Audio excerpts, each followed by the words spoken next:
ลพบุรีพุทธศาสนิกชนพาบุตรหลานเข้าวัดฟังเทศน์ฟังธรรมในวันมาฆบูชา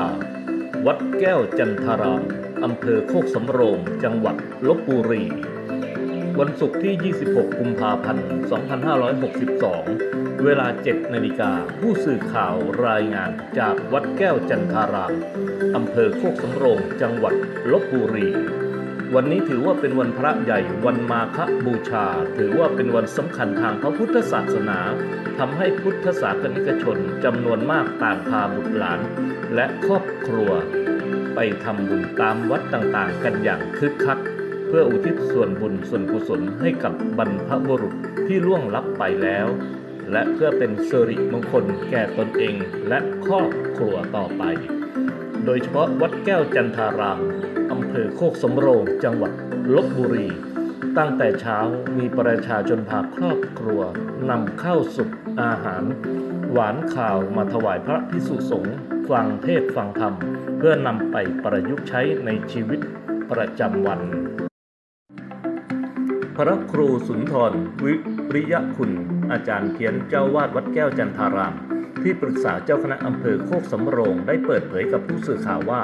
ในวันนี้มีพุทธศาสนิกชนได้มาร่วมทำบุญตักบาตร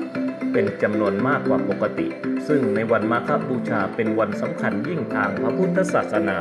เนื่องจากมีพระสัมมาสัมพุทธเจ้าได้ทรงแสดงโอวาทปาติโมกข์แก่บรรดาพระอรหันต์จำนวน 1,250 รูปโอวาทปาติโมกข์ที่องค์สัมมาสัมพุทธเจ้าทรงแสดงได้แก่การไม่ทำบาปทั้งปวงการทำความดีให้ถึงพร้อมและการทำจิตใจให้บริสุทธิ์หลักธรรมคำสอนของพระพุทธเจ้าดังกล่าวถือว่าเป็นหัวใจของพระพุทธศาสนาที่พุทธศาสนิกชนควรจะได้รำลึก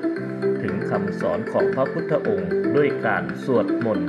รักษาศีลและเจริญภาวนาเพื่อขัดเกลาจิตใจเป็นบุคคลที่มีคุณธรรมจริยธรรมสามารถดำรงชีวิตอยู่ในสังคมได้อย่างมีความสุขต่อไปโดยทางท่านพระครูรัตนจันทาภิรมย์เจ้าคณะตำบลโคกสำโรงเขต 2 วัดแก้วจันทารามได้ประชาสัมพันธ์ผ่านเครื่องขยายเสียงให้รับทราบถึงวิธีป้องกันตัวเองในยุคโควิด -19 ได้ชี้แจงเกี่ยวกับวันสำคัญวันมาฆบูชาอีกด้วยในช่วงเช้า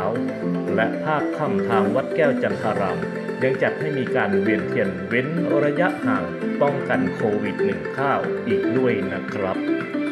สนองท่านสูงเนินผู้สื่อข่าวประจำจังหวัดลพบุรีรายงาน